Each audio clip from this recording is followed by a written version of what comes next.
Ida. You just call me Ida. Sister Ida. Lola is grandma.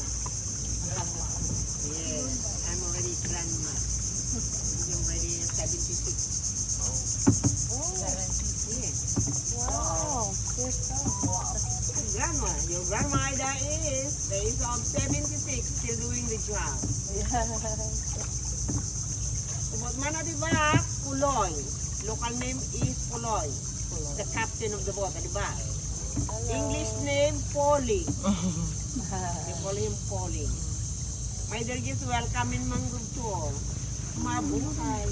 Mabuhay meaning, hello, how are you? Yeah, welcome. In one word, mabuhay. Like on a plane. In the captain of the plane, mabuhay, welcome in Puerto Princesa. Like here also, that is the terminology of tourism.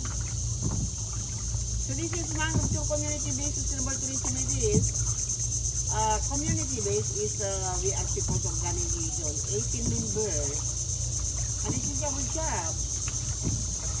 Guardian of this area, at the same time giving the information about the benefits come from the special tree in the Philippines where they are Bakawan, mangrove in English, Bakawan, the local name. Excuse me, I know him from Madam.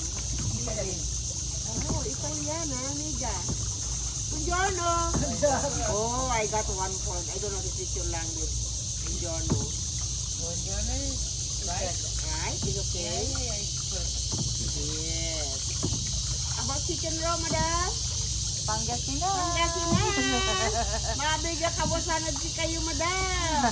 Yes, I know how to speak their dialect because I was born in Pangasinan. Tell Drew, please.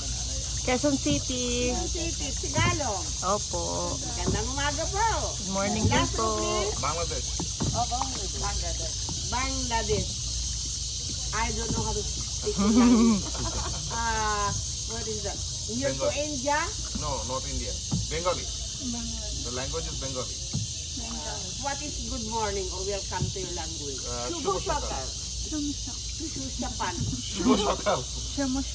Yeah. Chumusapan. Sumusuka ka. Yes, this is your first time to come? Yeah, first time in Philippines. Yeah. Yes, my dear guests, you are welcome. Although what country you came from, what province you belong, all of you welcome in Puerto Princesa, here in our place. This is our small paradise. Salamat po in Tagalog.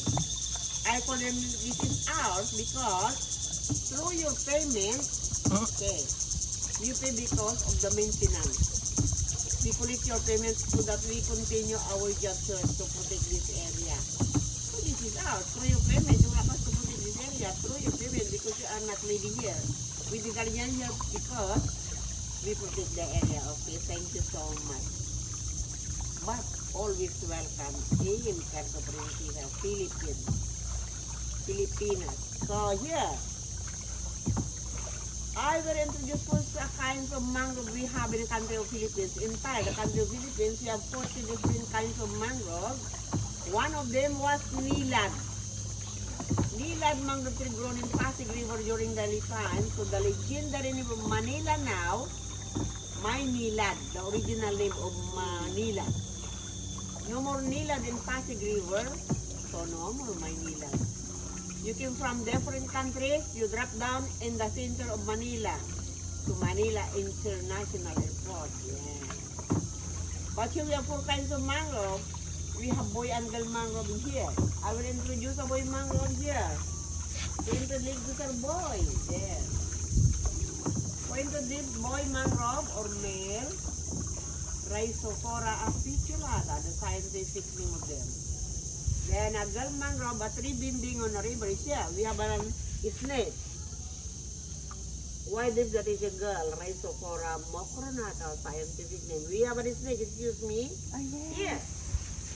Hangover is snake in mangrove. There's a snake over there. Look. Snake. Over there. Yes. Hangover is snake. Local name, Binturan. Yellow stripe is written in English. Regalo bugator, the scientific name. No moving during the day.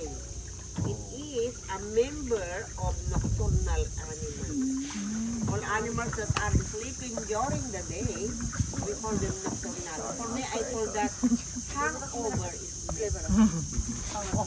Yeah, maybe it was in the district, so it's already noon time. It's already high noon. It's still sleeping like a person. A person, if a hangover person is still sleeping during the day, it's already noon time. So, hangover snake, Binturan. So let's continue the day. If you have questions, you can ask questions, please. I will sit down back potato so that I could cover your crop. We have another snake. Yeah. Right side over here. It's sleeping. But during the night, they are smaller. Poisonous, dangerous. But the poison of cobra snake is more dangerous than the poison of that Binturan or yellow stripe snake. And that is according to the researchers. It's all of you.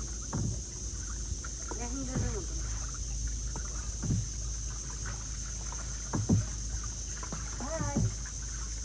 Mabuhay. Putin was in the box.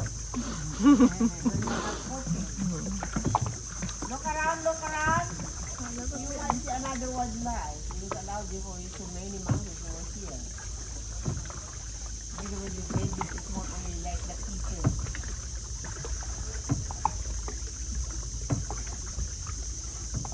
All trees that are growing around this area, we call them mangrove.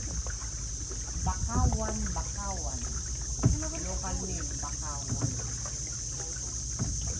The word bakawan meaning recently in the Philippines. Mangrove woodwalk, it was broken, so sorry you cannot get down. That is for picture feeding and bird watching activity. Hi! Hello! This side, look at the this side, look at the unit, and the old mangrove tree. The age we call them century tree. 1 century, equivalent 100 years, untouchable nature. Inside the country of the Philippines is the only area that we can see this now. Because this area is preserved for the incoming generation to generation. Mangrove area is a breeding place of the fish. How could fish lay the rich here? Summertime in the country of Philippines, January until June, that is summertime. During the night time, 60% fish come from the ocean like milkfish, bangos, that is our national fish in the Philippines. Tilapia also lives here. Grouper, lapu-lapu. They come inside this area during the night time if the water is high for little bit of water. And the water is we call it brackish, mixture of salty and fresh. Those fish will come inside this area to lay their eggs during the night time. After laying their eggs, mother bangus, mother grouper will go back in the ocean. The babies will have only here. Because if they will go outside the swan, giant mammals will eat them. Besides, yet the father bear, no other than decomposed leaves, bark, and the roots of mangrove. Very simple. I call them organic food, organic seaweed, organic crabs, and fruit. It's not only fish and shell, we have crabs, we have trees, we have vegetables and plants. And the newest menu of Filipinos now, especially in Palawan, we call it tamilok. You know about tamilok? Tamilok is a woodworm, living to the rotten wood like that. Yeah, if there are small worms to the rotten wood, there are tamilok inside. It looks like a worm. The head looks like a bit of parrot, the tail looks like a seashell. But it is rich in protein. That is edible. Rich in protein, it tastes like oyster or mussel. The living only inside the Rasawood of mangrove. Here, only in mangrove area. That is local Viagra in Palawan. Aphrodisiac, anti-aging food also. I ate Camilo. What's the name of the worm? Huh? What's the name in Filipino of the worm in the dialect? In the dialect, si Camilo. Tamino. Yes. English name woodworm. Do you like Tamino? Oh, I like it. Anti-aging food. Yeah. Yes. Although I'm already very old, I eat Camilo moderately only. Just eat moderately. Hinay-hinang lang. Hinay-hinay lang only. It is like oyster. May pinita ko yung manay dili. Ay, wala na. Eh, so ba? Nagiba na nung ulan. Matagal nung tudyan eh. Pag-ingat ko kayo sa isa sa exporting na pagkain dito sa Pilipinas. Those all living things in the water, the food of them comes from mangrove. The compost leaves, bark, wood, and root of mangrove and branches. So we are not feeding them with commercial food. Those living things in the water. And those are the food of Filipinos. Because this is a national park, nobody allowed to cut fish here. No fishing, no cutting woods, although the woods are good for building materials like houses. No cutting for personal use. And no hunters to the wildlife inside this area. Because this area is a protected area, it is a part of national park. It is preserved for the incoming generation to generation. The purpose of NEPA's law of national park is someday the incoming generation they can still see the very old and unique mangrove trees and the habitat species. These are fish. Lapu-lapu. Malik. Malik. Lapu-lapu is a white and black. And blue dotted blue and the sweet. We have sweet liquid here like Maya Maya, the orange color.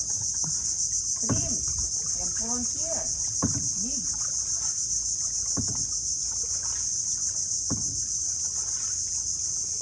So this is out. This is our